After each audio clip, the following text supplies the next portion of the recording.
welcome back to Conflict and Clarity. This will be a different episode than the last two episodes with Benny and Cobra. Today, I have the realtor of reality, Dill Dempsey, here as our guest for tonight. Dill, how have you been lately when it comes to all the different changes kind of going on in your world? How have you been taking in the changes? We'll talk more specifically about that, but how have you been doing? Have you been able to kind of focus and hone your craft still, or do you kind of get a little distracted and you kind of think about a lot of different other things that where you should be at?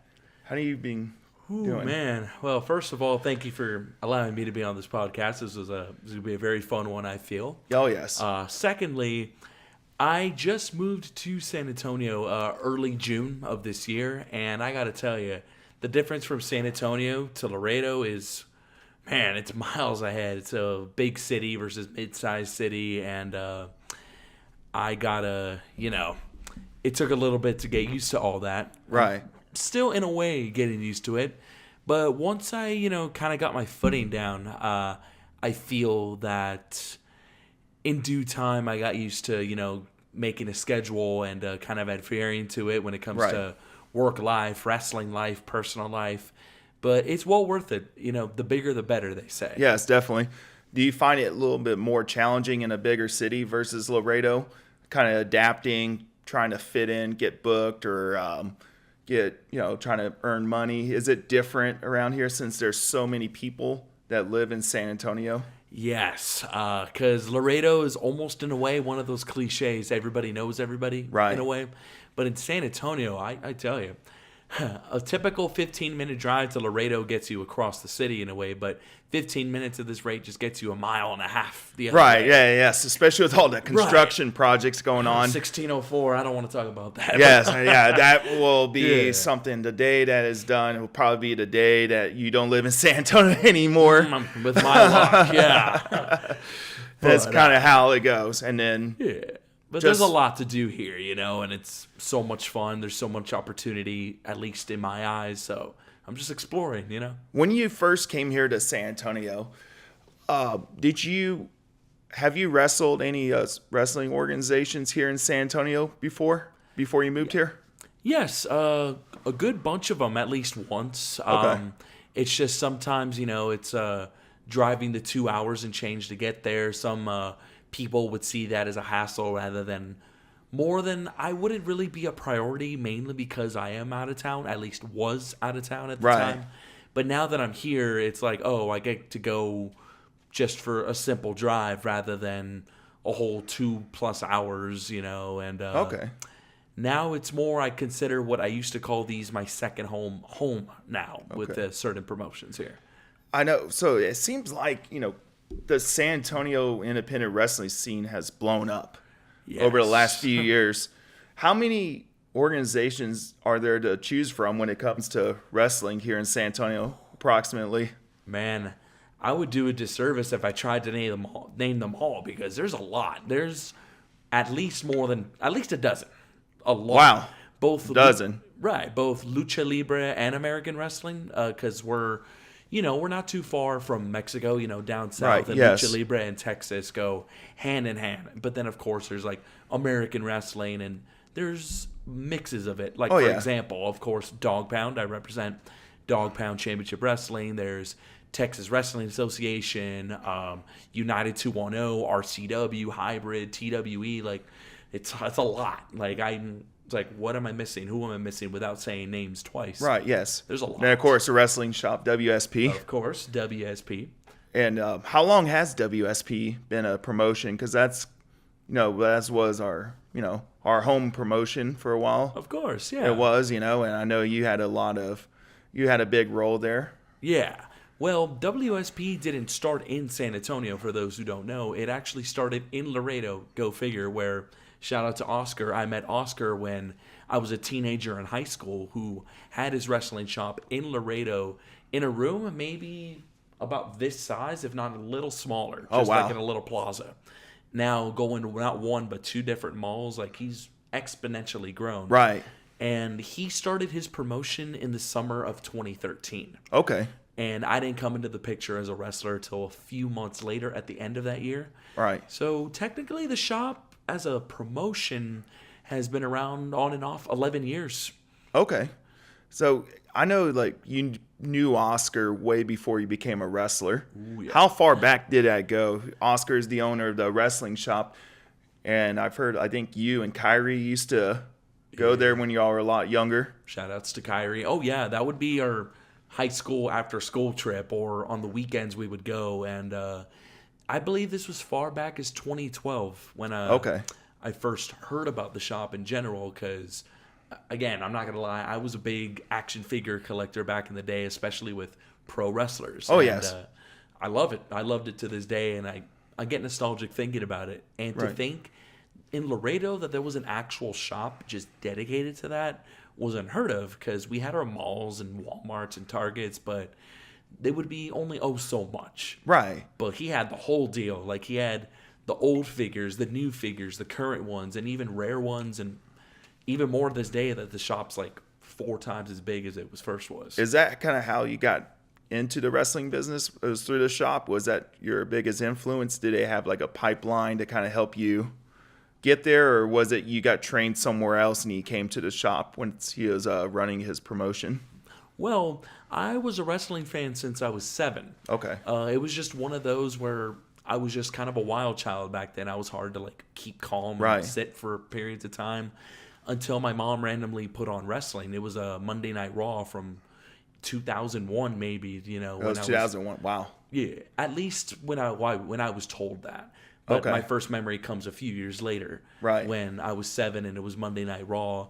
And what's synonymous with it is that it was on March 3rd, 2003, 333. Wow. So it's like a very easy day to remember. Do you ever kind of use that number in a special way or cryptic way or anything like that? That I think about it, I haven't. Really, it's been in there, you know. Since it's like in your head, like you remember the exact date. Remember. Like, I couldn't tell you. I know what happened when I first started like remembering watch wrestling. Of course, I saw bits and pieces when I was like really young, but you know, you don't remember much when you're really young until you get about 6 or 7 years old. It's when you could kind of remember things a little bit more. I was new generation era. That's when ruthless aggression for me. I of course I was a kid. I didn't know better. That is was in there. It's like kind of the dump at the time, it wasn't where it needed to be. I had no idea that at the time WWF was on the verge of, you know, maybe shutting down, or there was the whole war thing, you know, WCW. Oh, yeah, it was like way before that. Right? Yeah. It was 93. It was like they had Yokozuna. He'll go there and like kill the jobbers with his bonsai. You ever seen those? Oh my goodness. He would not like brace. He'll go flop right down on him. 500 pounds right there. Yeah. Yeah. So I remember seeing that and I was like, holy cow. And I was thinking, no one could beat that guy. There's no way. Until Hulk Hogan. Yeah. Well, yeah. Pretty much. Yeah. And I started watching after he dropped the belt to Hulk Hogan at WrestleMania 9 when he had the match with Bret Hart.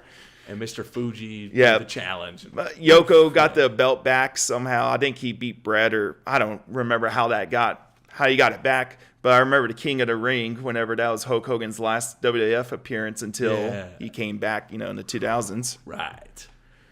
Interesting times. Yeah, definitely. What did you see on TV when you started first watching it?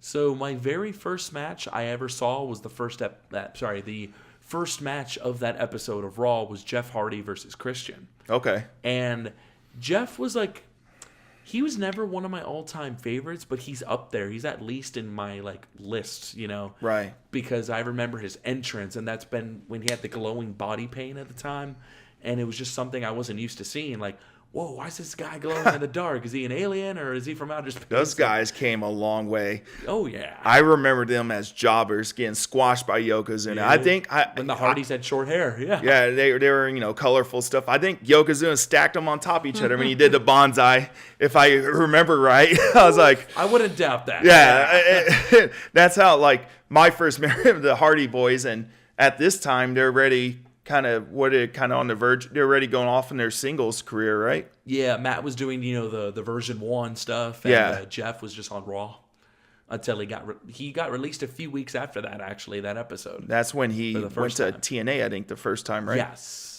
For about a couple years before he. And then he came back, and then he got the world title. Yep. And we know how that all played out. And CM Punk beat him in a cage match on SmackDown. That was his last appearance for another few years. Yeah, he went back to TNA again. He had that controversial stint with Sting, and those kind of things. Is that something you do see in the industry where you see wrestlers? Maybe they're not in the best conditions to work. They kind of party a little too hard or try to hype themselves up, and they're not in a good state of mind.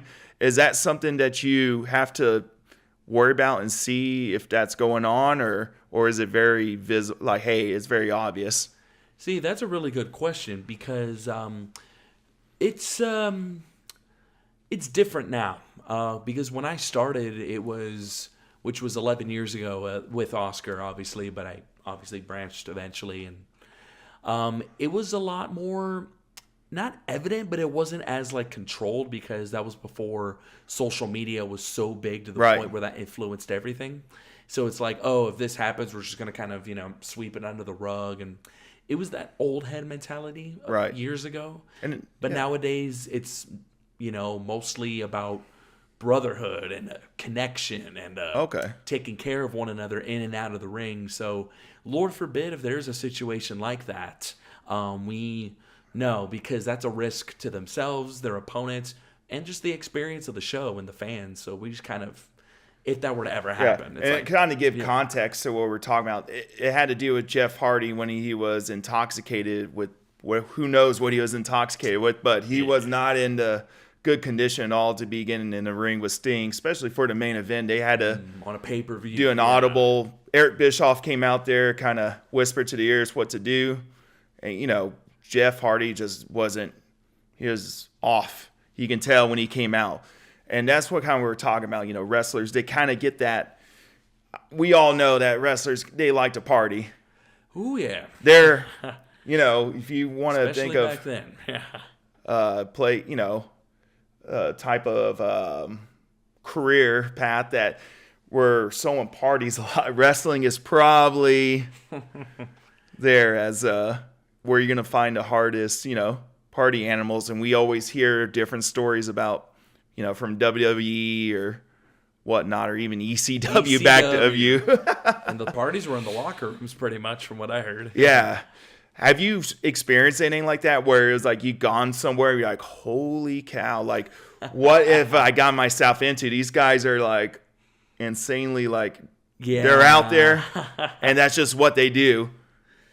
Yeah, I mean, I'm not going to throw anyone under the bus, obviously, out of respect, but there's been at least a handful of times where I know I'm the odd one out for that reason because, well, full disclosure, I don't smoke, I don't drink, I don't do any of that stuff like vaping or the nicotine things, whatever those are called. Right. See, I'm not into that. I don't even know what they are kind of thing. So I'm just kind of to myself on the side or hey, whoever I need to wrestle, it's hey, we got to just, for those 10 minutes, can we just make sure we're both good to go, and but some apparently have a tolerance to it, and that's right. They're functioning, whatever. Yeah. Now that's interesting. So would you say you're straight edge? Pretty much, yes. Pretty much. Now, what's the part that's not straight edge? Well, there's those times, and I mean, of course, we're all wrestlers. Sometimes I pop an ibuprofen or two. But that's not. I know. Oh my gosh! I know. I had to let you in on that. When I'm talking straight edge, I'm talking about something that is psychoactive, intoxicating to your. In that yourself. Case, nothing. Yeah. Nothing, right? You never C4. That kind yeah, no, that's not even intoxicating. Just that's rude. Yep. Yeah, but no mind-altering substance or any kind. No, thank you. Have you always been that way? Were you steered away from everything? Yeah, and I can't really pinpoint why. Maybe it's just I was never into it. I just never saw the appeal of it. It was just something, not like, oh, I had to do it. And I was always not told, but I've always been seen, like DARE, like with elementary schools and all that, the drug-free red ribbon awareness, and I guess I paid really good attention to all that, and I just really was never interested, and I don't know, I don't see, like, I don't need to do it. What kept you away? Because of alcohol, of course, when you turn 21 or... or cigarettes when you're 18. Right. So what kept you from giving into that urge of like, yes, I hit the milestone and I'm now a man and I'm going to go have myself a beer and get drunk and yada, yada, yada. What was, did you do that at all when you turned 21, or was it something you always kind of stirred away from it? Well, funny thing is, a lot of people, like, because in 21, I was still in Laredo when I turned 21 and I had a little get-together. I think one of my friends didn't get the memo, and I got offered a Jack and Coke. And I was like, look, man, Right. And from a mile away, that stench was strong, like, because Jack and Coke was one of my dad's favorite go-tos. Oh, and, wow. like, he would drink, just casually, Right. like, for a game or just around the house, but he would never really go crazy with it. But I remember that smell from all my years, like, not in a negative way, but it felt nostalgic. Right. And I was just kind of like, okay, no. But even then, I didn't, give in to it. And, So did you ever never had a drink before? Really, no. No? Never tried I mean, other than like a accident. sip. Yeah, maybe like a sip or whatever, but never like fully drinking a beverage that... No. or anything like cannabis related or anything like that. No, and like a funny little story is like with New Year's, everybody drinks champagne Right. and toast. I do the old sparkling grape juice, like the Welch's and Yeah. stuff. So that's like, oh, nobody else drinks that. I mean, I'll take that. Like, it's good, Wow. So what's the motivation to kind of stay away from it? Is it something that you just never been into, or do you have some type of fear or you're conscious about your health when it comes to staying away from any kind of substances as such? I mean, I guess back then it was a way, and how we are as teenagers in middle school, like we don't know exactly what we are yet.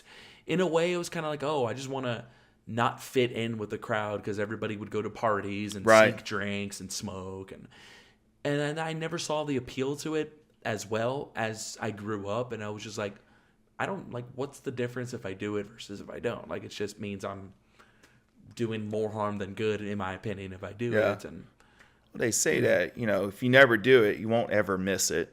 right.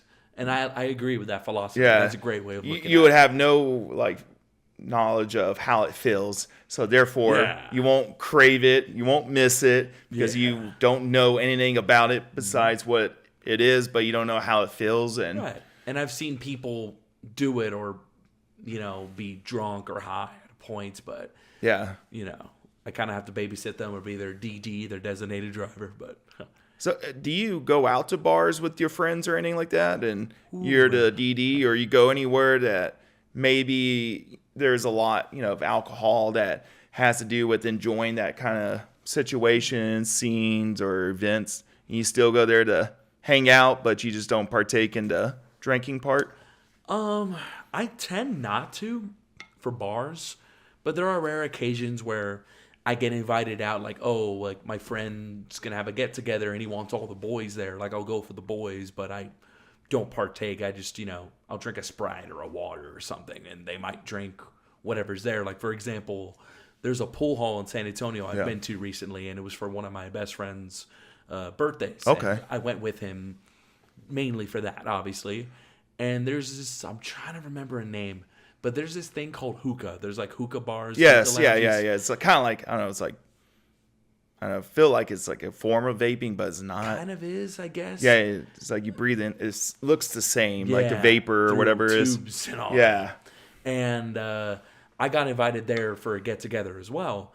And the appeal of it to me is that it's a video game hookah lounge. Okay. And they had video games from all these different systems, like GameCube, Xbox, PS, PlayStation, and that was my appeal. Like, while they were doing that, I was just gaming, because really good price just to hang out there and with the boys, with friends, and lay back, Okay. Would you say you're a person that always needs to be kind of stimulated in a certain way, like in your mind if you're kind of doing nothing or you're just watching TV, you kind of wander off and you feel like you need to stimulate, or are you pretty good at focusing on certain tasks? I'd say it's about 50-50. Like sometimes I feel peace and quiet for me helps me focus more on what I need to focus on. But sometimes I'll need some music or some background noise, or even if it's about wrestling, I like to keep up with wrestling and like all those retrospective videos or wrestling video, like anything with wrestling, video games, right? All that stuff, past shows, all that. You like to look up the docu-series or the documentaries or interviews. On Peacock or Netflix, Vice TV, all that stuff. I feel like, anyone getting in the industry, you could learn so much by just watching all the content on there. Yeah, and there's an unlimited amount. Yeah, you can get wise knowledge, advice that people back then didn't have the access to because you didn't have tapes. You had to put a tape in. Yeah. But now on the internet, you could keyword search anything, and you can look up everyone's perspective, their knowledge, and their wisdom, and you could soak that in all just, basically for free. I mean, without, exception, maybe paying the fee to Peacock, which is very low compared to doable. Yeah. Yeah. And then, YouTube, you can find just about anything on there for free. Yep. Podcasts too. A lot of those just have tidbits of knowledge. Would you say you used a lot of that, kind of learn more about the business and kind of how to develop yourself as a character? Did you listen to a lot of things, or did you depend more on feedback in person when you started getting into the industry? When it comes to my first few years, it was a lot more of veterans feedback and constructive criticism, and just listening to those who've been there longer or have been to a bigger stage at one point. It's like they were there for a spell or two and they got there somehow. So it's like I feel whatever they had to tell me resonated and it meant something instead of just useless, jib jab and all that.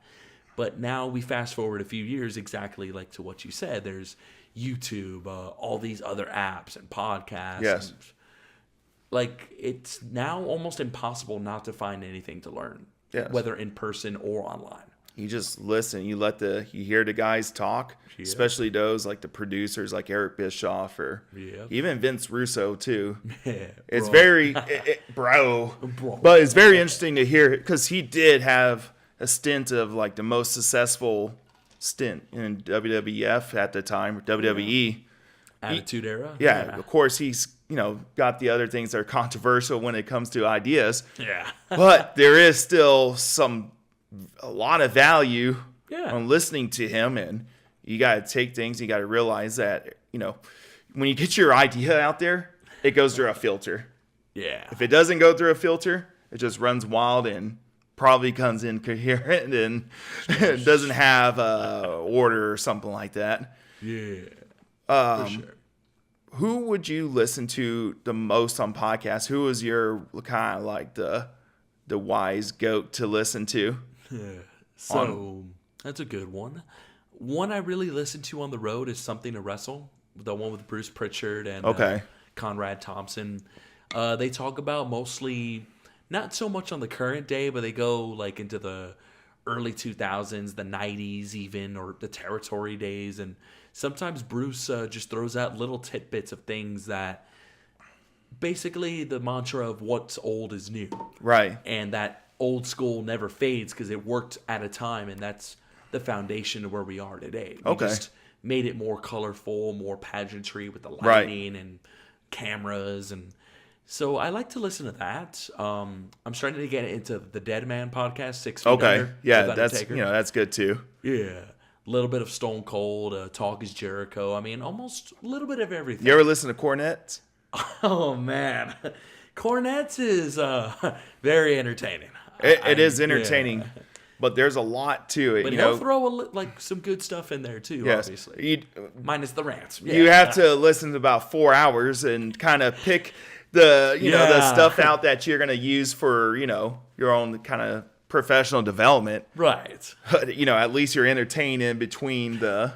Both entertaining and knowledgeable. So you got to find the medium. Yeah. Well, if you were to put yourself in any wrestling era besides today, where do you think the realtor reality would fit into most? I would say when it comes to, I'm just saying WWE, like kind of, they all have those different eras: ruthless aggression, attitude, new generation, and PG or I don't even remember what they called after PG. The reality era. As much as the popular answer would be Attitude Era, there's that thing where like everybody indeed had a story. Like, right. That was one of the main focus points. But then it's like you got to maximize your minutes and you got to make sure you stand out. Minus, of course, the Steve Austins, the Rocks, right. Ministry of Darkness, all that stuff. I would say for nostalgic purposes, because I grew up within that entirety of the era for the most part, definitely Ruthless Aggression. You think that would have been a good era for you? Yeah, because that was definitely basically a second version of a new generation era, if you think about it, because you had like the rise of Cena, Orton, Batista, Brock. It was focused more on in-ring, but it had an attitude to it. So with that, kind of blended. Attitude Era was very heavily on the theatrics, the sports entertainment, the shock factor. Yeah. And then Ruthless Aggression, you got like Eddie Guerrero, in a time, even Chris Benoit. I know people don't want to say his name, but for historic reasons, all those wrestlers go through. You start to see your Kurt Angles, your Brock Lesnar's, that could put on these great matches, kind of similar to like what Brett and Shawn did in the New Generation era and all that. And then the Attitude Era was about really very heavily on the story, and having a lot of stuff happening in the match. Yes, a lot of chaos. Yes, which was fun, but you can sometimes get lost in that shuffle, and it's like you're being overshadowed unintentionally. Yeah. What do you think? Do you think there's a big difference between the Ruthless Aggression era now versus today's product? Or do you see some similarities to where the direction's going, where you have great, match performances, everyone, is really good in a ring, but yet there's that attitude where people can have a character as well. Yeah. A great balance to it. Right. From what I've been seeing, especially as of late, kind of like now that it's going into the Netflix era in a few months, or a couple months actually, I see it as a more modern Ruthless Aggression era, mainly because I see the brand split is as effective in a way as before. It's like we don't see everybody on Raw and SmackDown the same time. Right. And blood is back. More violence has been back to a degree, especially like with Cody and the blood. Yes. And this will probably air after the fact, but there was a segment right now where Jade Cargill got put through a car in the parking lot and she's heavily beat up and looks very bruised and bloody. Like, we wouldn't see that a few years back. It was very rare because of the era that WWE was in, catering more to a younger audience. So I see it a bit of a more modern Ruthless Aggression because the in-ring, especially like now, is like, it's tremendous. Yeah. Like, the women especially are miles ahead. Right. And that's not to the Trish Stratus's or Lita's, no offense to them, but they weren't given much to work with at that time, There was the Diva Search, and there was women on the rise, like the Mickie Jameses, and Beth Phoenix, especially, Victoria. I mean, I could go on and on and on. Oh, yeah. But now, Jazz, of course. Much love to Jazz. Yes. And now there's like, instead of just a few, maybe a dozen women, now we've got many women. Like, oh, yes. There's so many. Yeah. So many, especially like down in NXT and development. There's so many like ready to go get called up. Even if I feel like if they lose some women on the roster due to injuries, there's so many ready to step up and really step it up and go, What do you think had changed where wrestlers were more focused on their in-ring performance versus the presentation of their character, the sports entertainment aspect? Because we all know it kind of dipped down, and I see it kind of picking up again.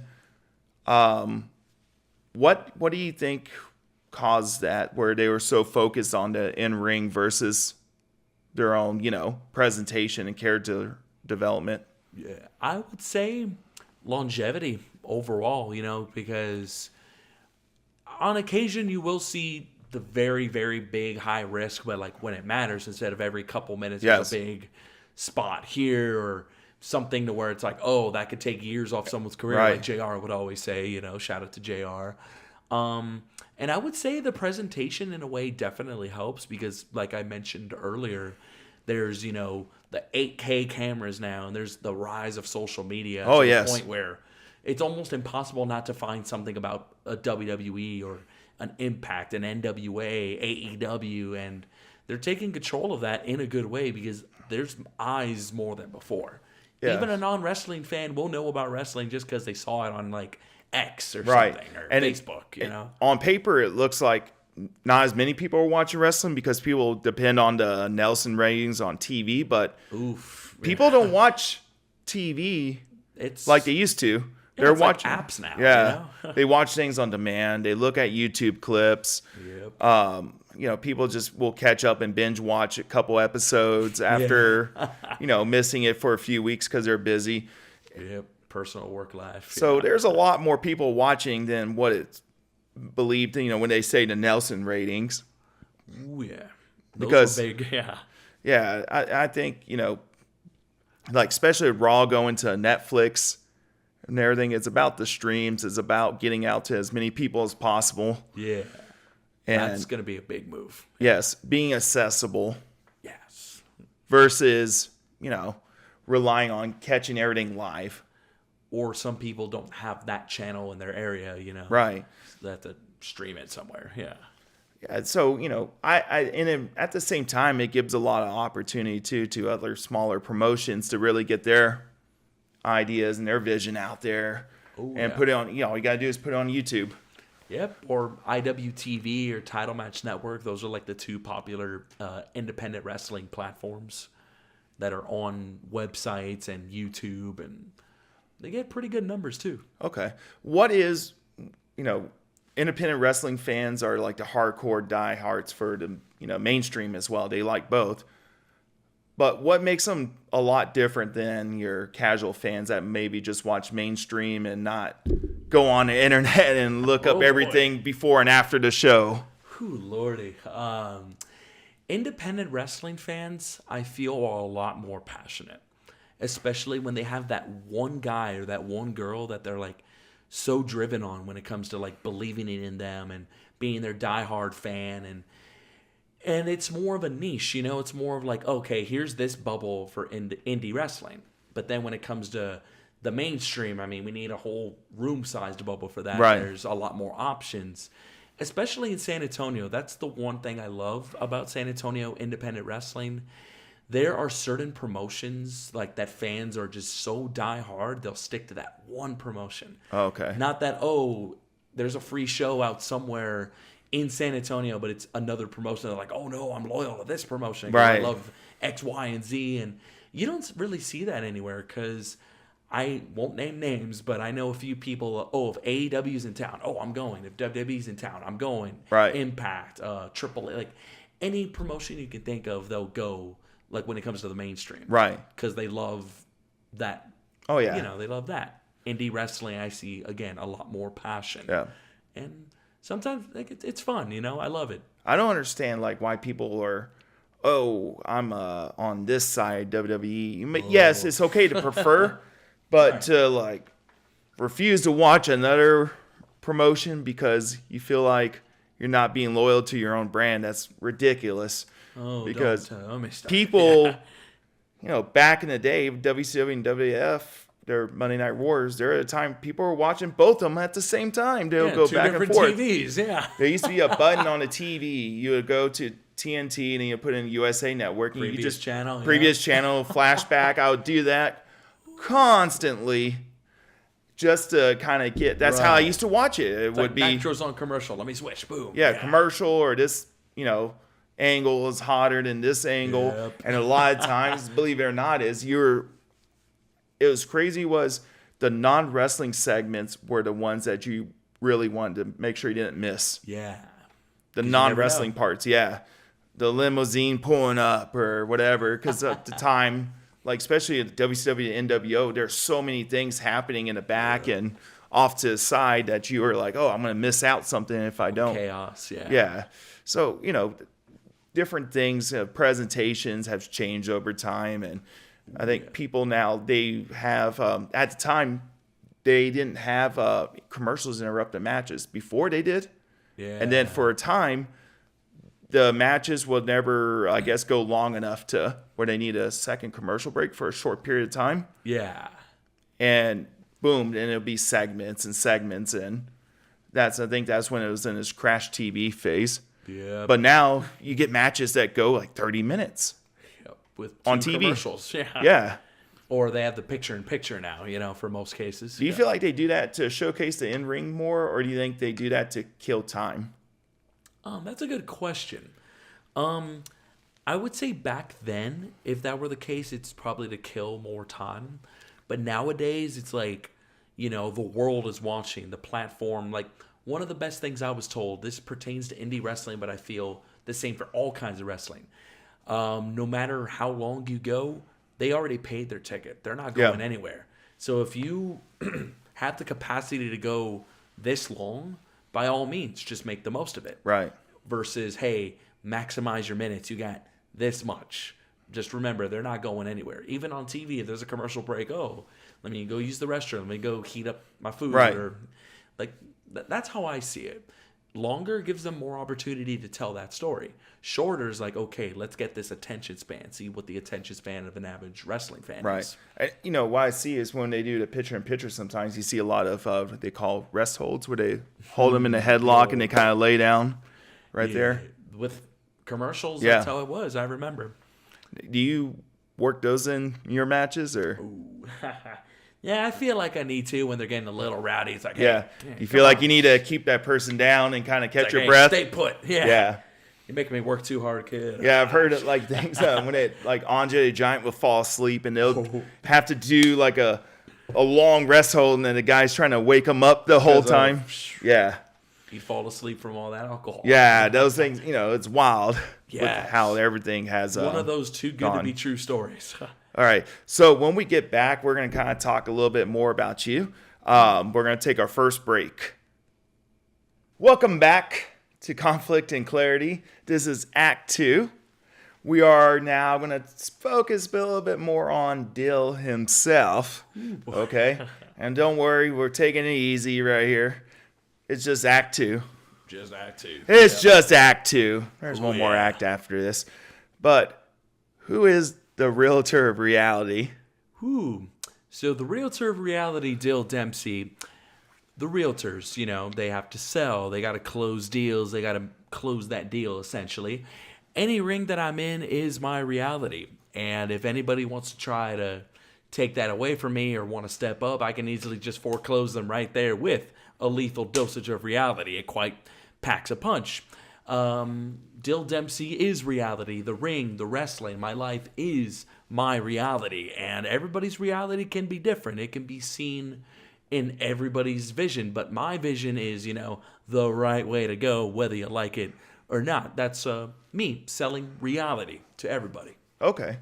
And I've had experience mostly, I've only seen you as portraying as a hero at the wrestling shop. Everyone loves reality. You. Yeah. But I've also seen bits and clips on your social media of you not being that hero. What is that type of Dill Dempsey? How's he different from the Dill Dempsey we get at the wrestling shop? So when it comes to Dill Dempsey at the wrestling shop, reality on that spectrum is about giving opportunity, about doing what is right, trying to get rid of, people that are scumbags, narcissistic, guys that are there to do more harm than good. It's like, hey, you need the old reality check right here. Right. Bring it back to reality. But now, when we go a full 180, hey, this is my reality, and you're in it. You're living in my world, and I need to maybe rough you up a bit to understand who runs things around here, who runs this ring, And it's just literally, if you're on my good side or my bad side, you will get reality. Okay. Yeah. Where do you think you shine the most which perspective do you think Dill Dempsey shines the most? That is a good question. I've personally been complimented on both, but I feel it's more of a 60-40, 60 leaning more towards what we call the bad guy, the heel, if you will. Just there's a little more freedom. Trash talking, you can say certain things that you can as a good guy, and you just gotta let loose after a bad day or two. But then, as the good guy, the baby, you get to fight for someone. You get to fight for the crowd. That one person you can pinpoint that believes in you, and it's infectious. Like, one of the best things I've been told is to focus on one person in the crowd. And they believe, it'll be infectious. And that whole first row will believe. And so on and so forth. So it depends. It's on a flip of a coin. I enjoy both. Maybe a little more of the salty bad side. Just not that much. Now, in person, we know that you're a pretty nice guy, okay? How do you get yourself in the headspace of being that salty kind of guy? Where do you get your inspiration of being that villain? There's not a lot of these with inspirations don't really derive off of one thing. It's like a mix of a lot of things over What the are years. some of them? Like, for example, video games, pop culture. When it comes to certain wrestlers, one I love is The Undertaker, especially when he was the short-haired American badass, like in 2001, 2002. Just that no-nonsense, rough-you-up kind of attitude. It's like, I like that kind of vibe. He's there for business, and by any means necessary, he'll bust a couple eyes and just to get the gold and win. I really enjoyed Undertaker, obviously. I loved Edge as well growing up. Cena, Orton, you can name What chunk of guys. about outside of wrestling? Who's you kind of got inspiration from as well? In a way, when it comes to like verbiage and dialogue, there's a video game called Bully. It was released by Rockstar. It's like in 2006, if I'm not mistaken. It's a really fun game. It's like essentially the rated T for teen version of GTA. Okay. There's no death, no blood, but there's still fighting and violence. A lot of the wrestling games, like from the SmackDown series, SmackDown versus Raw series, like in that peak era, as everybody would call it, early to late 2000s. A lot of music from the new metal era as well. Hence, kind of where the beanie, in a way, sort of. Okay. I can see that. I love all that, like the Seethers, the Limp Bizkits, Disturbs, all those bands, like Alter Bridge, 3 Days Grace, like you name them. Do you try to carry yourself kind of like if you were, one of those guys on stage? In a way, but with my flavor. Right. Of course, not totally like you're totally, stealing their whole. Just a little splash of certain things. Right. Who do you tend to kind of lean towards when you want to kind of give that vibe off to the audience whenever you're, performing in front of the audience on the microphone? And this is just the first one that pops up because of the more recent. This is someone a little more recent, but in a way, and this guy I feel is not overlooked, but probably a little underrated when it comes to his mic skills, is The Miz. Especially when he was a heel. And his verbiage and just how intensely he would stare. Chris Jericho, when he was a heel especially, was another one. I think some of the best Miz work was with him and Daniel Bryan on the SmackDown Live times. Oh, yeah, Talking Smack. I remember that. Like how intense they got in. You got so lost into it, you felt like it was real. And you probably, there's a lot of realism added to it from, the past. And they know how to kind of tell that story and really blur the lines. Yeah, and I think because it feels so real is why they can really emote themselves to it shows on camera. Yeah, and as you can probably tell from those couple of choices, there's a few more I can think of at the top of my head.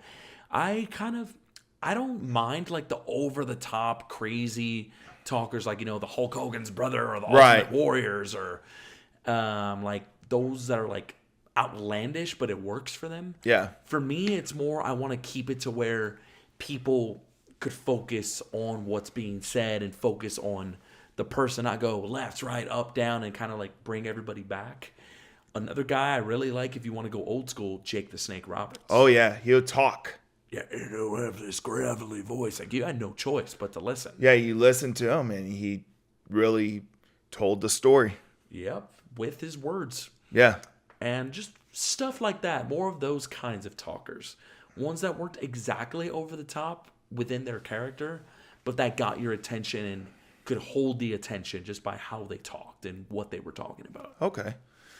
Where do you see yourself going? Do you see you evolving from the realtor reality eventually due to, whenever opportunity calls and maybe they have a different role for you? Different role.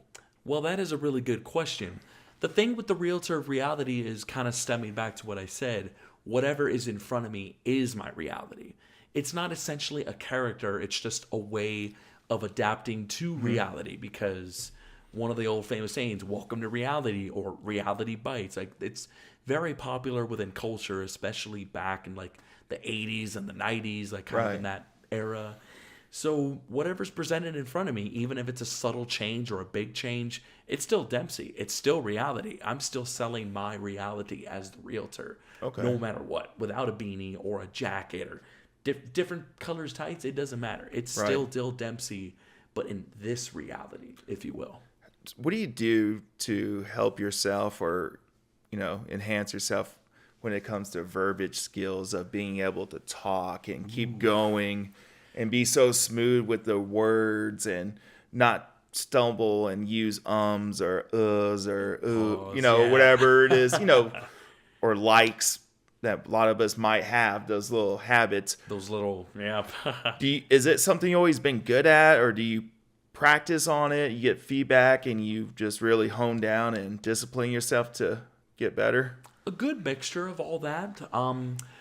I would first start cutting, I did the cliche, cut promos in front of a mirror or in the car mirror where you're driving. Like, that cliche still exists. Sometimes I still do that.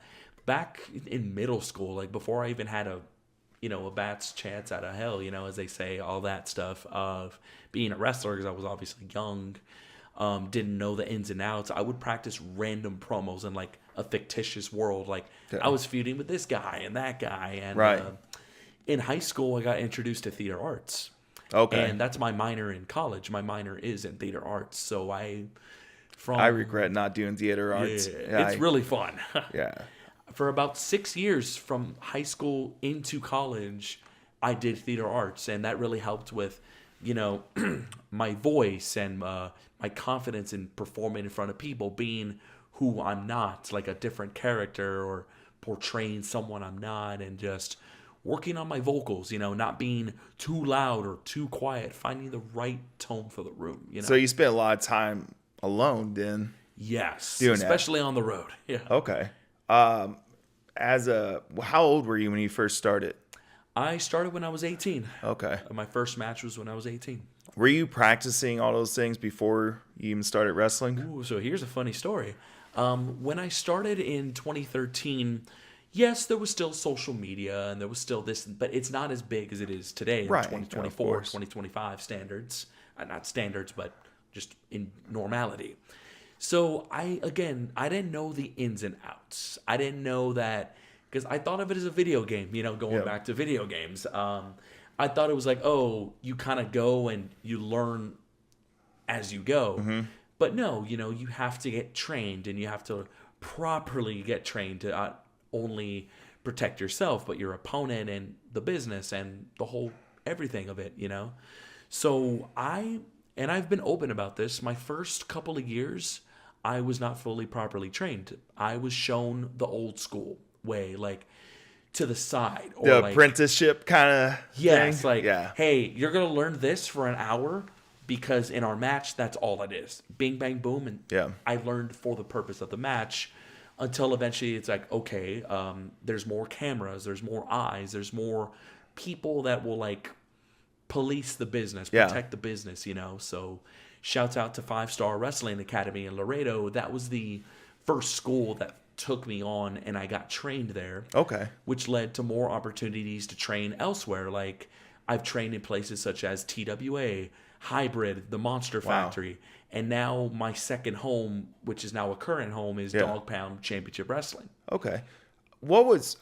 I know Hybrid is I've heard that a lot, and I've seen, I think I've seen at the time Sasha Banks was her name, Bailey would drop in and do things. Why is hybrid so popular? What makes hybrid kind of a standout when it comes to training facilities?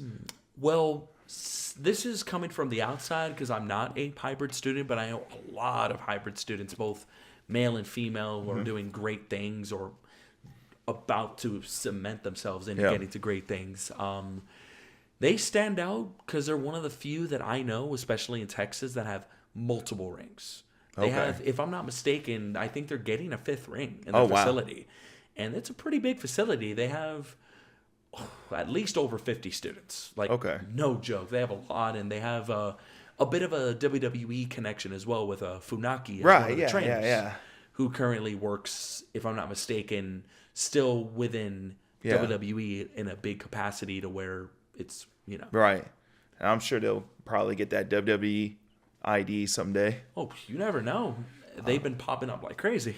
I'm kind of seeing, I don't know, this is a trend that's going. I'm kind of seeing the territory days kind of coming back, but they overlap each other. It doesn't matter. It's not like you're on someone's territory, but you're based on that. You could run on each other's territory, but you're going to be you're going to be based out of a certain area.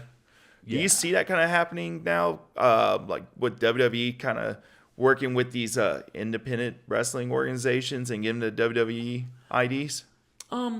It's not that I don't see it happening. I feel it's been happening because Texas is so huge. Like like some people don't realize how big the state is. It's to the point where there's I'm trying to get the word for it.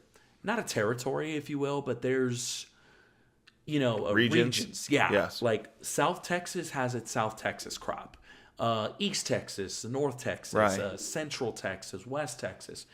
It's so big. It's like, when you say a certain name, they're out of that area in Texas. Yes. And some, I'm trying to, and I will love to, try to break out of that. Like I try to break out of South Texas as much as I can. Some guys, especially in West Texas, go more south, and some guys more south go more east. And like Texas can't be its own territory alone. It's too big. There's so much talent. However, we saw your final, your goodbye speech at the wrestling shop a few nights ago. And I got footage of it. I'm still kind of editing a little bit, but it'll be up there. It'll be there. Opportunities called, and you didn't really go into details in front of the live audience, but can you kind of explain what kind of opportunities has arrived for you? So, kind of to piggyback off of that, at least at a time I felt, Texas has its own regions by default, Right. But now we have the National Wrestling Alliance, the NWA, which the trainers of Dog Pound Championship Wrestling, Jazz and Rodney Mack, have strong ties to. I mean, Rodney is currently performing there as a wrestler, and Jazz is behind the scenes helping the women, and she's been doing a banger of a job with it, especially. They recently came to a deal that, as of November 17th, when it was announced, they launched a territory system in Texas that is with Dog Pound in the forefront, and it's NWA Texas. Wow. Which means there's a lot more eyes on it, a lot more NWA influence when it comes to stars coming to San Antonio for Dog Pound or us going to NWA for their flagship shows. Is NWA doing the same thing with different regions? Yes, they are down the line going to go to different territories and be like, there's NWA so-and-so, NWA X, Y, and Z. Right. And in a way, they're reviving the territory system as it was back, in the 80s and before. But nowadays, social media, a lot more eyes, it could be very different. Do you see it as a kind of Billy Corgan? Billy Corgan, yeah. Yeah, he actually had a part ownership in Impact Wrestling at one time. At one point, yes. Yeah. So he has experience, working within a wrestling organization. And then, did he full out buy NWA? Or how did he get in control of the NWA? The origin of that, I'm not 100% sure. But I do know that he is the head honcho of it all. Like, it's NWA under Billy Corgan. And then there's, like, other guys like Joe Galley, who was the representative, who is from here in San Antonio. He was the representative to make that announcement official. So it's, a bunch of guys within that hierarchy that specialize in certain things. So I guess NWA, the name was never licensed or was exclusive to like WWE or WCW. Well, due to at times they were, yeah. They were? Okay. Like before WCW was on its own, it was like NWA, WCW out of Georgia, And the same thing with TNA. Yeah, NWA, TNA, that's what it used to be called. So what happens to NWA when they kind of break off and do that? Do they kind of get, they kind of restructure and they come up with a new kind of idea? Why? It seemed like they kind of fell off the map completely over the years, maybe because of all the partnerships or whatnot. Yeah. How much NWA lineage goes back to NWA that we have today? Obviously, they're not going to have access to the WCW NWA days or the TNA, or do they? Or are they kind of a different type of NWA? Well, this is the NWA that started in, if I'm not mistaken, 1948. Mm-hmm. That's as far back as it goes. It's just, the National Wrestling Alliance was, in its name, it was an actual alliance of promoters all over the U.S. Like Texas itself, I think, had 3 territories, if I'm not mistaken, like World Class and Southwest Champion, like all that kind of stuff, and before in the 80s things kind of started to break apart and became national. It derives all from that in a way. There's like a little piece of that lineage pie, if you will. Okay. But now that what we have right now, NWA under the Billy Corgan regime, if you will, the reign of that is what's currently, I guess, at the top of the bill is the way to say it. Okay. It's interesting to explain, but I think you kind of get where I'm going with it. Yeah. So they got they're doing things with Dog Pound, NWA, Texas, okay? Do you know where NWA wants to go? Because I'm pretty sure Billy Corgan wants to grow it.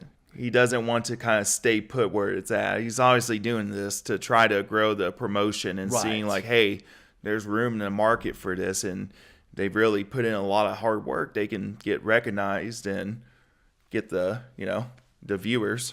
Yeah, I think you kind of hit the nail on the head with that, because quite a few that I've just realized signed NWA talent on the side, train wrestlers at facilities like in their, I don't know if it's like their hometown or where they're staying at. Like some in Florida that work for the NWA have a training school there. Here in San Antonio, Rodney Mack and Jazz. Right. And it's kind of in a way a feeder system, like a pipeline. Like you never know in the future this guy could be a star or he could fill the perfect role we're looking for, and that's like a way that you're under the microscope of NWA now, that if you're a part of that territory system, for example, NWA Texas and whatnot. Okay. So you get the opportunity to possibly get called to do an appearance there or wrestle a match on the NWA stage. Yeah, it could be very possible. So where does NWA mainly operate with themselves when they do their main shows? See, that is a good question. I know right now they're on X exclusively before getting another inevitable TV deal, I feel. I know at a time it might have been in like Kentucky or Tennessee. Because now they travel. Like recently they've been to Chicago. They've been to Philadelphia. If I'm not mistaken, one of the next ones is in Alabama. On January 11th, they'll be in a town outside of Dallas called Forney. Which a good chunk of the Dog Pound crew will be at. So there is a potential chance, for a lot of new faces, fresh faces that have never been on that stage to have those minutes to maximize, So if you were to go on there, would you go on there as how you are now? If you get the opportunity to go get in the ring for the NWA? Ideally, yes. In a way, I feel that if I do get selected, it's one of two things. either A, it's whatever I'm doing right now is working and they want to see how it goes in a different stage, or B, it's kind of like, okay, let's see what you can do, and from there we'll kind of mold you if we see anything that needs to be molded up, and which I'm definitely open to. Because what am I going to say? Oh no, I'm going to be myself. Like, no, that'd be dumb. Yeah, exactly. That's a next level stage. Right, you got to try to grow yourself. Yeah, try to, expand. Get away from your roots once in a while, as they say. All right. Well, with that being said, we're going to kind of get more into that type of territory after this break, and we're going to have our last Act 3, coming up right after this break. We're back for Act 3, okay?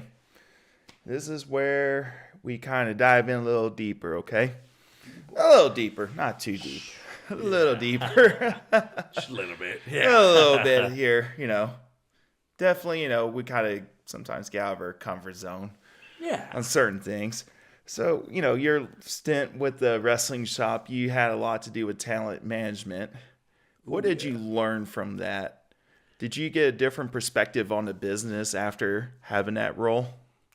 I would most definitely say yes. When I took on that task at the shop, I had a little bit of experience prior in a couple places in Laredo and even one in San Antonio, but in a little bit of a weekly capacity with a smaller talent pool, in the sense of, since it's weekly, we won't have that much talent like on a Thursday night or a Saturday night that run every few weeks, and that's like a whole card per se. Okay.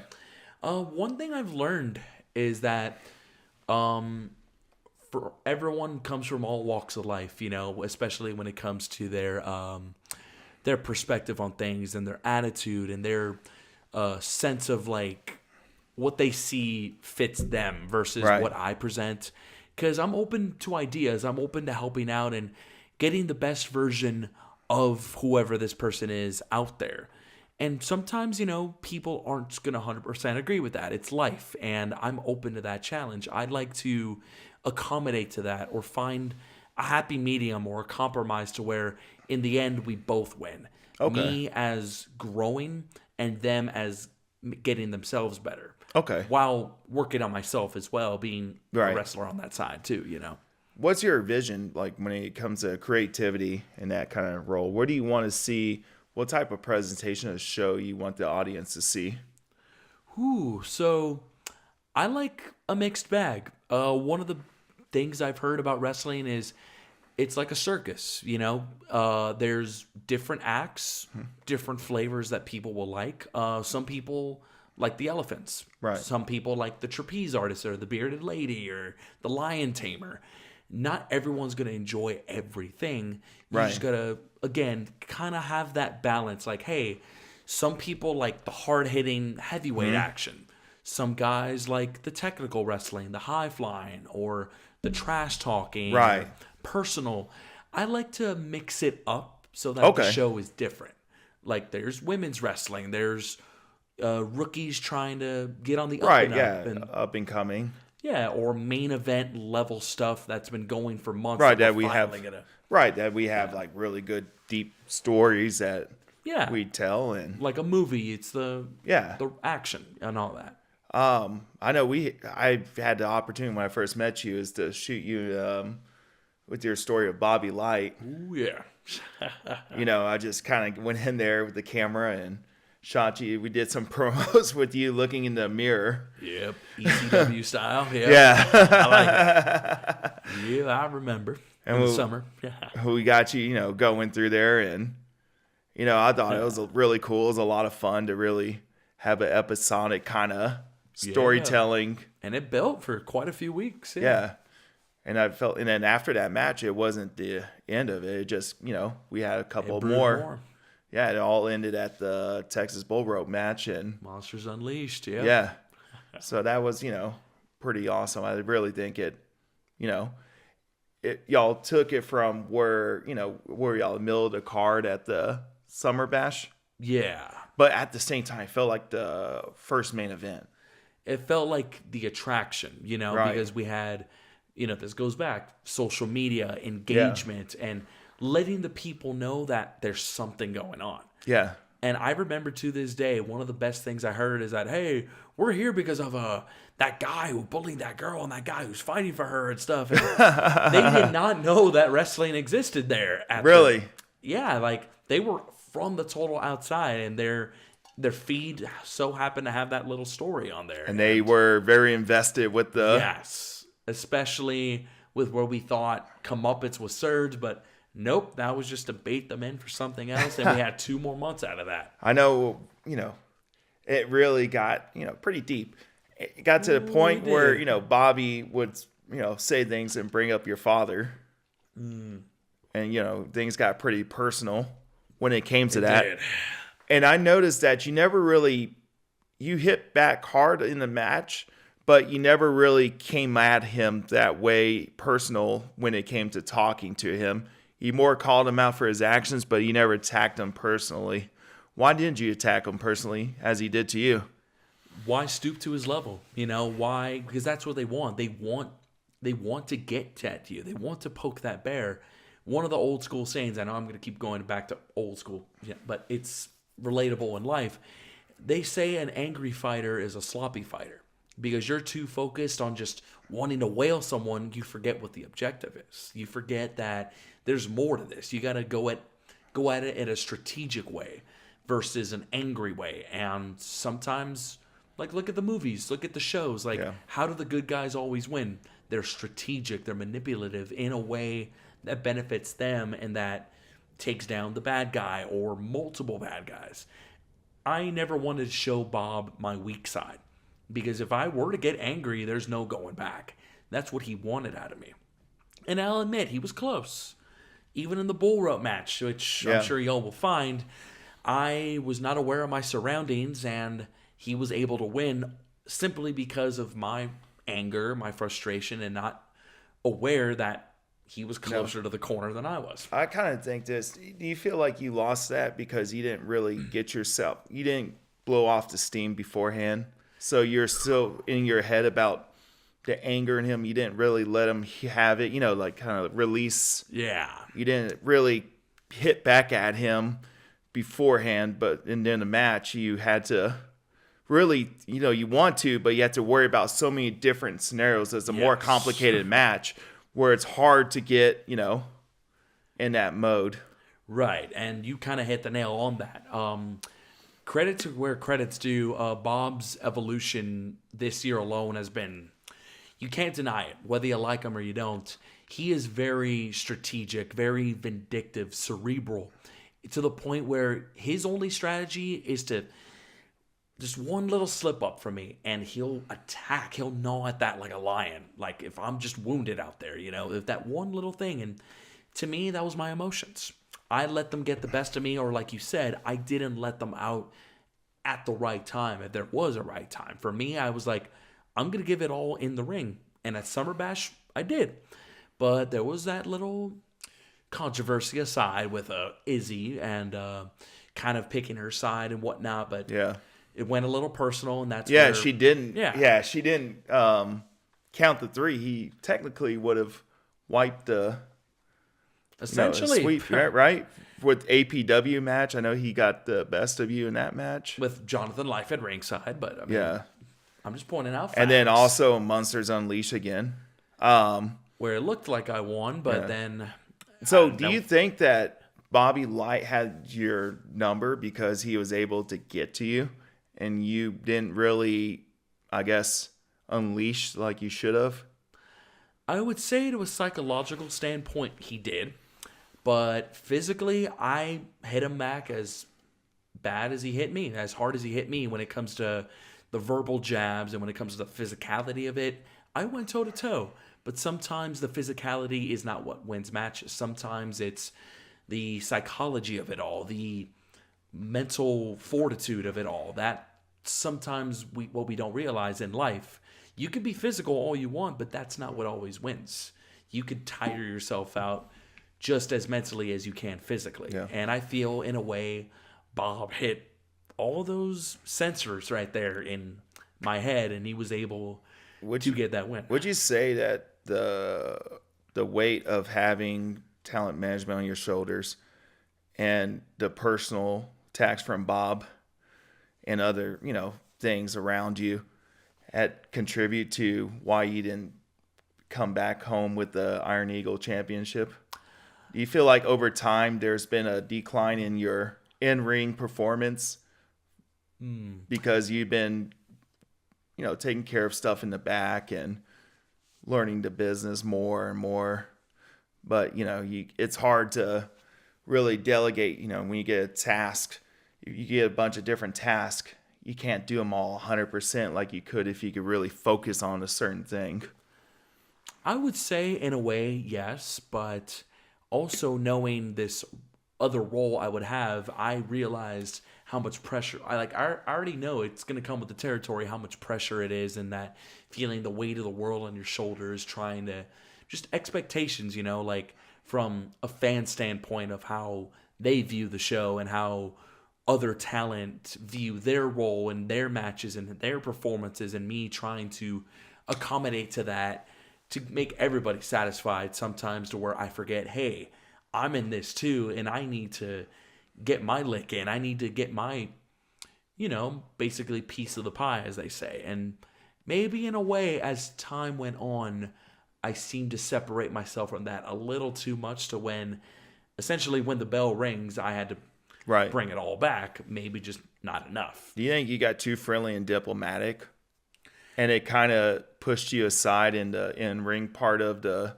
business, but also sometimes in the back as well, when you get too friendly and diplomatic? Because people take it, there'll always be people that take advantage of your kindness, no matter what situation you're in.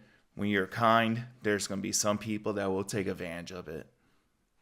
Do you feel that way? That's a good thing to bring up, I would say. It's not that I would call it on my end kindness.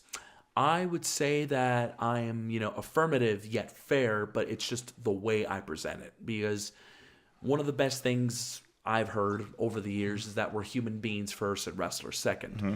Sometimes if we can't relate to them as from wrestler to wrestler, they're human beings at the end. They've got stuff outside of this that we may not know about. Well, it depends how you approach them and how you work with them, because nobody is all the same. Some guys you got to explain in a certain manner, and some other guys are just, this and this and this, boom, they're like a sponge. And I never wanted to be, unfair or feel like I'm just waving, my authority, if you will, to a point where I'm making myself more than I should be and bringing people down, like basically stepping on people. Like, do you feel like even though you're trying to do that, people perceive you as someone's like authoritative kind of person, and they don't like what you do when they disagree with your decisions, and they'll still give you a hard time no matter what you try to do?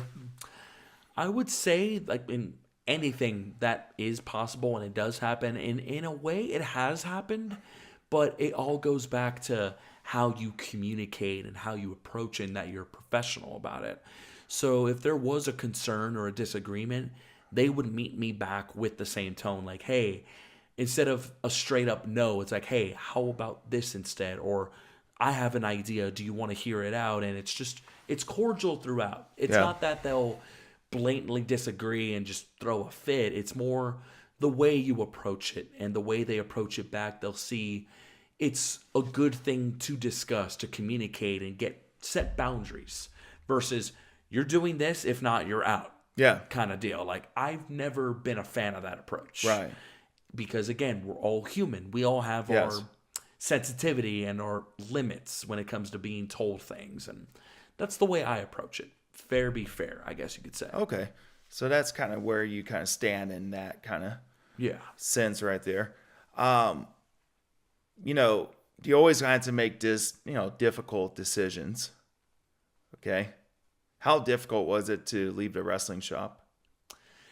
Man, it was very, very, because this goes even before the shop was in San Antonio. The shop's been to San Antonio for years at this point, but as a show, it's been since January of 2022, Royal Rumble season. Yeah. And this goes back to Oscar. Like, I knew him back when I was just a teenager, and he Right. had the shop as a whole in Laredo and had shows in Laredo. And Yeah. I was on his third ever show as an 18-year-old kid, wide-eyed, not knowing what I'm doing.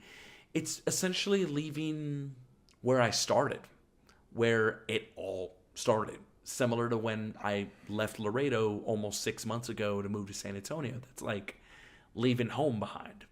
But I am leaving in good faith and in good that there's going to be a positive out of this. And when it comes to what's next, for Dempsey, there are sacrifices that have to be made when it comes to, I won't have as much time doing X, Y, and Z if I truly need to get my head into a next bigger level, bigger stage.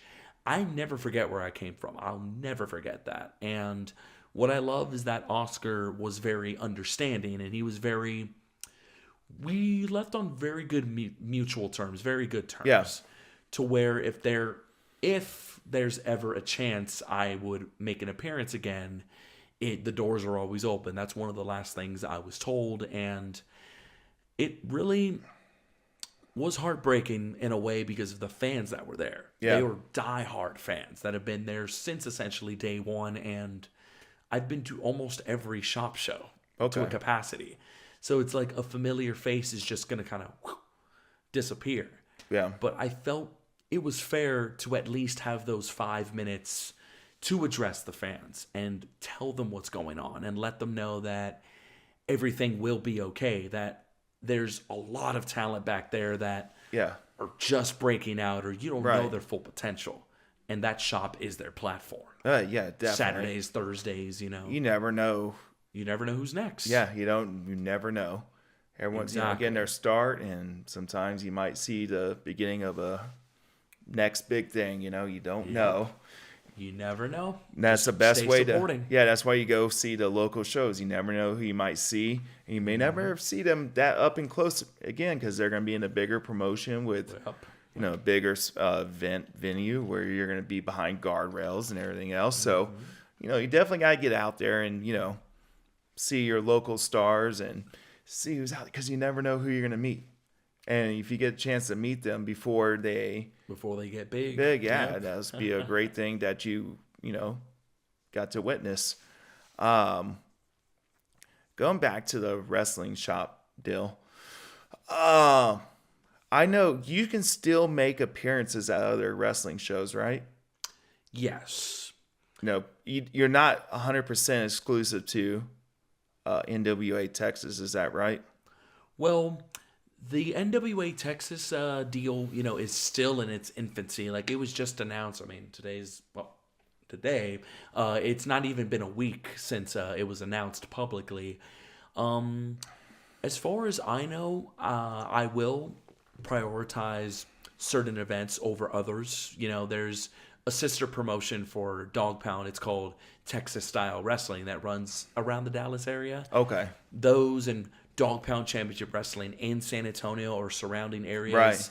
Those are like, all right, that's A1 that I will be there. I have to be there kind of deal.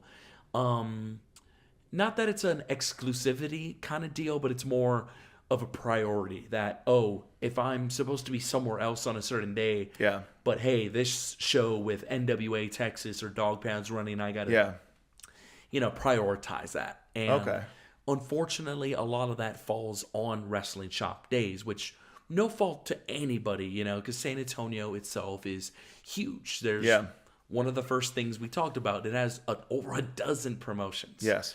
It's bound that some promotions, like that same event, there were 3 promotions running at the same time in San Antonio. Yeah, definitely. And they all had a good house. They all had a great crowd. That just shows how dedicated the fans of wrestling are. Yeah. And I think, getting the advertising, pushing, promoting the shows and your promotion, key. Your characters is what's key to success. Yep. You just got to keep pushing. Yes, sir. If you're not pushing, you're not doing enough to stay on top. Push harder. Yep. Yeah. Where are you at right now? Where do you see yourself? How do you see yourself as a professional wrestler in 5 years, how would you look in the mirror and what would you see? I would see someone that hopefully can continue proving a lot of people wrong. When I started, I was essentially dead in the water, as they say, because again, I wasn't properly trained my first couple of years, and I was just a young kid, if you will, in the business, and it was still at a time of hazing and the old school mentality and going through all that stuff, and a lot of people in that time wouldn't make it, after their first match because they got not bullied out of the business, but they were pushed more than I guess they were prepared for. But I was just resilient, if you will, and I was like, okay, I'm going to get out of here one day. I'm going to make a difference, and I'm going to basically make it out of Laredo, make it out to bigger and better, and I hope within those 5 years I continue to do the same, if it's with NWA or a platform that's similar or just more and more, just bigger and better. Yeah. And to keep going until, I guess, I can't. What are your, like, personal goals? Like, what do you want to improve on? That is a good question.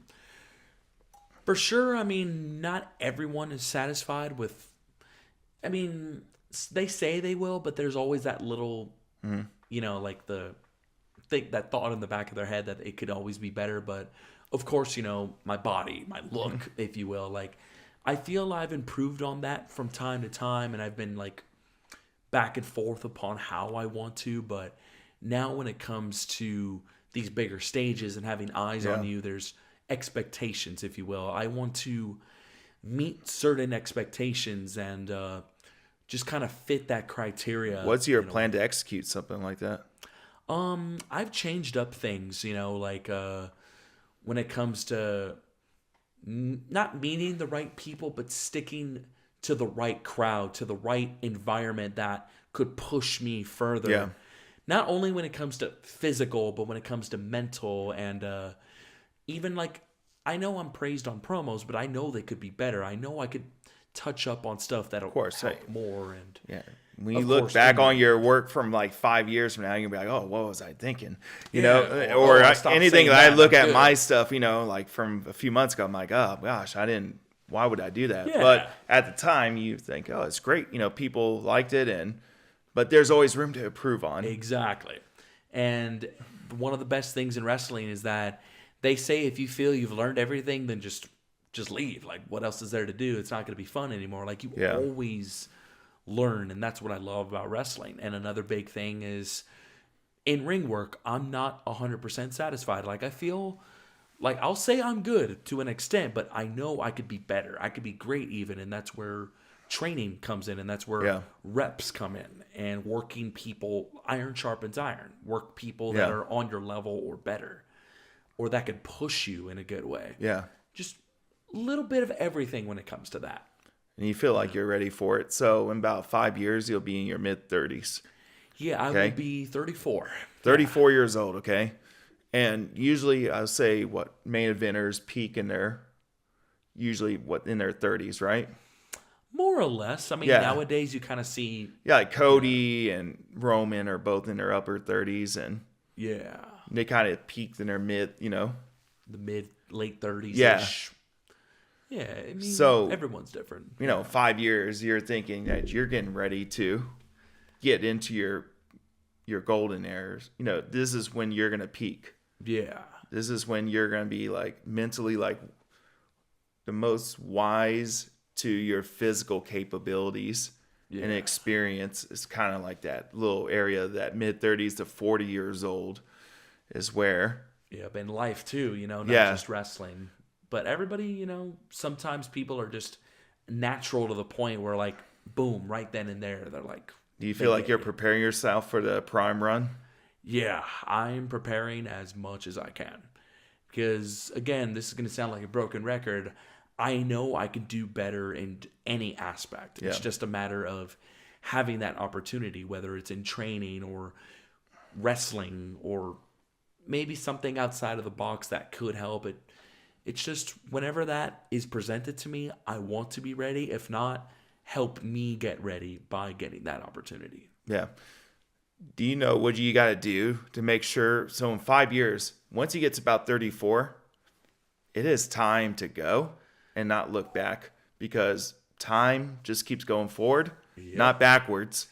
Nope. Do you think about time a lot? I do, but I try not to let it affect me because, I could have easily, because some people that I know started at 18 by the time before they're 20 or at a certain point. But granted, and this is not to discredit, granted they started at a time like when I started, it was completely different. And the opportunities aren't as vast as they were now, 10 years ago. I feel like I got a slow burn, but I kept going. Okay. Rather slower and easing my foot on that gas pedal, as they say. But now, with the plethora of opportunities and platforms, it's like, I'm going to catch up. I'm going to keep that foot on the gas pedal and just Do you see your going. Next 5 years as getting yourself, like, you're just evolving constantly, you're year after year after year? Yes. You're improving on every aspect, and you're exponentially getting there to get ready for your peak. Yeah, and especially with the mentors that I did not have access to, if you will, back then. Yeah. Now I could have a good set of heads, giving me advice, critiques, because those guys and girls have been to the big stage or are still there. Right. So it's like I'd rather listen to someone who's there versus someone who's maybe maybe they're just talking out of it just to talk. Yeah. But again, a thing I learned is that you can learn as much from someone who has a year in versus 20, because not everybody knows everything. That's the beauty of wrestling. Right. You can learn from so many people and get so much knowledge from little tidbits and just make it your own. Okay. So that you just kind of take the bits from everyone you cross paths with. And over the years. Yeah, you take those good. And that's part of what wisdom is, Yes, and growing mentally. Yeah, exactly. So, coming down to the wire, are you ready to be on TV? Are you ready to be in front of people and be recognized a little bit more than the average person? The short answer would be yes, but also I'm in the mindset of, okay, you never know until that moment happens sometimes, or you never know until you try. So if that opportunity were to ever arise, I'm just going to go balls to the wall. I'm just going to implement everything I know and just give it my all. And if it works, great. I want to work upon that and improve. But if it falls flat somehow, which is a possibility, I'm being realistic. Yeah. The next time, if there's a next time, okay, attack this, get better, grow, and boom, ace it the next time. I'm mentally ready. Yeah. It's just once it happens, that's when I'll really know. Do you feel like right now we're at, because wrestling, has that timeline of your age, and when you get a certain age, it's really hard for a bigger promotion to really want to invest in you? In a way, yes. But one thing I learned is that when it comes to wrestling, I might butcher this term, and I apologize. It's at this moment kind of business. Mm-hmm. It's like, hey, perfect example. For now, at WWE, we're looking for NIL. But in 6 months, that'll change. And look what happened in about 6 months. Now it's WWE ID. Yeah. And in 6 months, it could be something else. Oh, we're looking for indie veterans that could, so you just always got to stay ready. Because you never know. Maybe 6 months ago, they weren't looking for someone who has close to 11 years and has that road experience versus someone who's fresh out of college and have been an athlete their whole life. It's everywhere. Like, everywhere has their... Because if they keep the same formula, it gets repetitive. Yeah. It's like, all right, we expect this one. And it's just different coat of paint on the same kind of body. It's kind of like how cars come out every year. There's the 2024, 25. They look the same. Right. It's like, they change the color scheme a little bit. Yeah. They change. Oh, we have a different red this time. Yeah, exactly. Yeah. So I see it as that. Whenever there's something on the horizon of change, if I could accommodate to that as best as I possibly can, it's like right place, right time. That's also a big thing with wrestling. Okay. You never know. Yeah, you just never know when. It's always evolving. Yeah, so it's all about making sure you're at the right place at the right time. Yeah, and staying ready in case that time comes at the least expected moment. Do you carry your boots and gear with you everywhere you go, even though you don't plan on wrestling, but you always have it with you? Ooh, so another golden rule of wrestling. Rule number 1, always bring your gear. You never know, especially for rookies and guys starting out. Network, shake hands, basically offer your service. Serve those, whether it's helping with the rings, setup, sound, music, refereeing, anything. I'm at a point now where I always have it in my trunk just in case, but I haven't had the time to cool down in a way of going to a show as a spectator, because sometimes I'm already booked on a Saturday or a Friday, a Sunday, but there'll be those off chances, and I don't force myself, but it's like, hey man, I just wanted to let you know I have my stuff just in case. If not, let me know what I can do to help. If not, I'll just enjoy the show and have fun, be a fan for a couple hours again, Yeah, you just never know what, might come across. Yep, because it's always happened. I remember my first few years, hey, Dempsey, this guy's not showing up today. You got your stuff? Yeah. All right, you're in the second match. Go. I'm like, it can happen literally at the drop of a pin, So if you were to choose one wrestler that's, active today, you could at least get in a ring with and have the experience of, having a match with them, who would it be? I would say now, definitely a Randy Orton. Randy Orton be your guy? Yeah, when it comes to active, just because, how he's evolved over the years, how he was that cocky, young, arrogant, brash, up-and-comer, third generation. Okay. Nowadays, he does so much with so little, and people still remember him. Obviously, the RKO and just his pacing and just the way he conducts himself in the ring. It's it's hard not to notice a guy like him, and it's his veteran status over the years.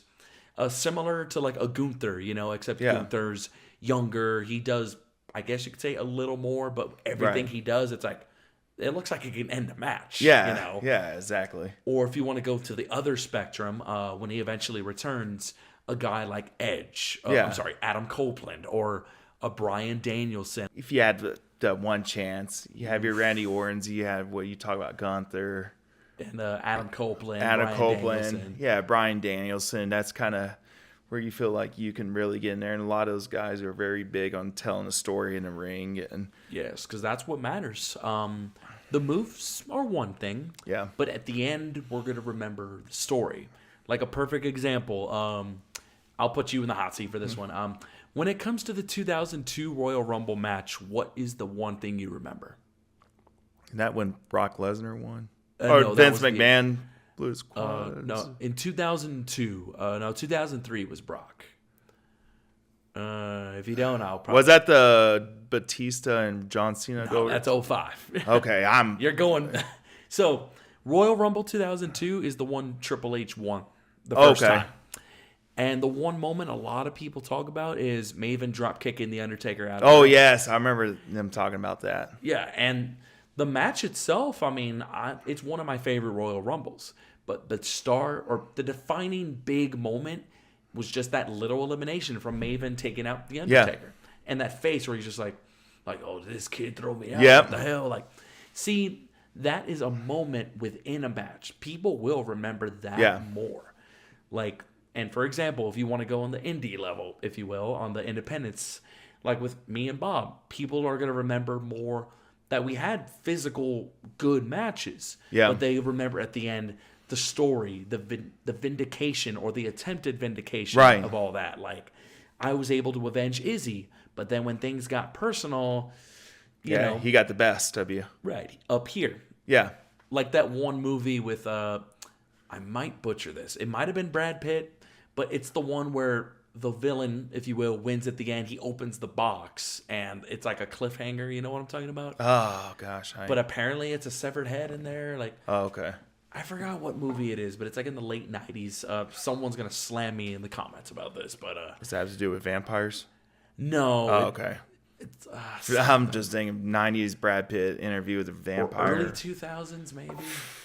But either way, as you could tell, probably at this point, I'm a story guy. Mm-hmm. The moves at the right time can mean a difference. Right. But if you just do them just to do them, it's wasted. Yeah. You're wasting your body. You're wasting your potential of making, like, you know what I mean? The impact. Yes. Versus the story. That's what people are going to hook themselves right. into. Kind of like Benny Dreams doing the swanton off the ladder onto a table. Well, that poor table. I mean, that poor Benny. Yeah. He, there was a big story there. And right.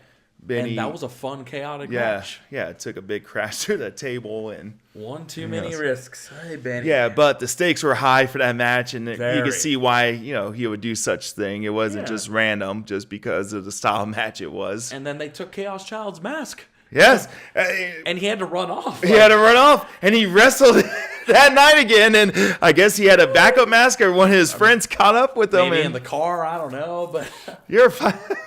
What happened to Chaos Child? He just bailed. I mean, he didn't want to reveal his face, and I get it. I mean, that's tradition of lucha. I don't know. I guess someone drove the mask out to meet him up somewhere. Yeah, and by the time he got his mask, the match was over. Yeah, it was like 3-on-3 or 4-on-3, then 4-on-2. Benny. So he didn't have a chance to even get back to. Nope. That was strategic of Team Cobra. No one knew who had the mask, and everyone was trying to look for it. And I remember watching back the footage. Where's Chaos Child? I'm like, he's probably somewhere on 1604. Yeah. I don't know. Do you even know what that guy looks like? No. He shows up in his mask. Yeah, I've always seen him show up in his mask. And maybe sometimes when he's like, and I don't want this to sound wrong, but maybe when he's like undressing or something, it's like, God dang it, no, that mask is still on. Maybe he is a child. Who knows? A kid, Chaos Child, Chaos. And he's Josh's brother or something like that? Yeah. Yes, the Galvan family. Yeah. There's a lot of them. Yeah. Out of Corpus. Yeah. Yeah, I see that. And he's doing things with the hybrid now. I saw that. That was pretty cool. He's been props to Chaos Child. Like, I remember, and I always say this funny joke, like when people are at shows with me, hey, quit following me around, man. Get on your own show. You know? But there was a time, it was the week before Saturday Night Slam. There was a show in, there was TWA on Friday. There was Saturday, it's escaping me. There was Saturday, and Sunday was Texas All-Stars Wrestling, another promotion that's not home-based in San Antonio, but they travel to the Houston area and San Antonio. Okay. It was BOW, because they just shut their doors, sadly. Yeah. TWA, BOW, Texas All-Stars. 3 shows, 3 different days. He was on all of them. Wow. And 2 of those were debuts. And that props right there to someone who's willing to travel, shake hands, and get out there. He just made his Dog Pound debut last Sunday, too. That's awesome. So Chaos Child has been ending the year on a high note. So shouts out, CC. I got you there. And then, of course, that kind of leads you to, how he's doing now. You're trying to do your thing, and you're growing bigger. You're hopefully is your goal to hopefully be seen on national television or some type, NWA platform sometime in 2025? For a 2025 goal, that is the goal. NWA, any platform similar of that sort. When you ask for an overall go, I know that's probably that might have been the next one, but just to get it out there, years ago we only had a few options: WWE, TNA, Ring of Honor, maybe Japan, really, for big time, if you will. But in the past few years, I mean, my word, you've got outside of that, like NLW, AEW, NWA, all these different GCW. I mean, it's now you have a lot of chances and a lot of options, if you will. It's not just the big 3. Yeah. Especially like before 2001. It was the big three: ECW, WCW, Yes. WWF. So my overall goal would to be signed somewhere. Yeah. And that's like, okay, boom, I met my ultimate goal. And now there's like, the bonuses, like, oh, maybe championships or being in a prominent role. But that's like goals within the goal, if that makes sense. I think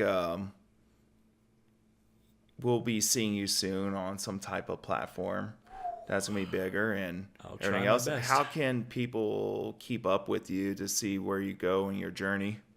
So, I'm big on almost all the social media platforms. On Facebook, just simply type Dill Dempsey. There's a profile and then there's a fan page. Both have exclusive types of content. And there's a graphic right here. Yeah. Put it right there. Future self. On Instagram, it is Dempsey956. That has more exclusive content when it comes to highlight videos, promos, just updates in general, stories, just having fun, And I still call it Twitter, but X, I just got to get used to that now. X, it is Dempsey ROR913. Dempsey Realtor Reality 913 for short. There, I'm getting more acquainted there, especially with NWA and how they operate on X. Shouts out to NWA. Yeah. NWA Power at 605. They have their content there. Sorry, I just got distracted by that screen. That's okay. I could put a graphic over it and you won't even tell. Yeah. It's like, what am I looking at Post-production, now? I'll fix it. Post-production stuff. Yeah. On YouTube, I don't necessarily have a YouTube channel per se, but a lot of content creators or fan footage is uploaded on YouTube. Just type Dill Dempsey or Dill Dempsey Wrestling, and something will pop up, like from a Wrestling Tacos or FGV Media or your work or the Wrestling Shops page. Dog Pound, I think, will get more of a YouTube public page, minus Paradox and all that. Just the general platforms, and I'm not on TikTok. I don't vibe with that. I'm not on there either. I'm more of a Vine guy. Shouts out to Vine, but that's neither near nor there. Yeah. Well, with that being said, we look forward to seeing where you go next, where your next journey is, and we hope that it takes you to bigger places that you can kind of shine and be seen more by more people on here. Give it my all. All right. With that being said, we appreciate your time here at the Conflict in Clarity and Reality. And reality, yes. We hope everyone got to kind of, get a good idea who Dill Dempsey is, and there's more to come. You haven't seen all probably what you have seen yet, right? Stay tuned. Yep. All right, y'all. And that is it for this episode.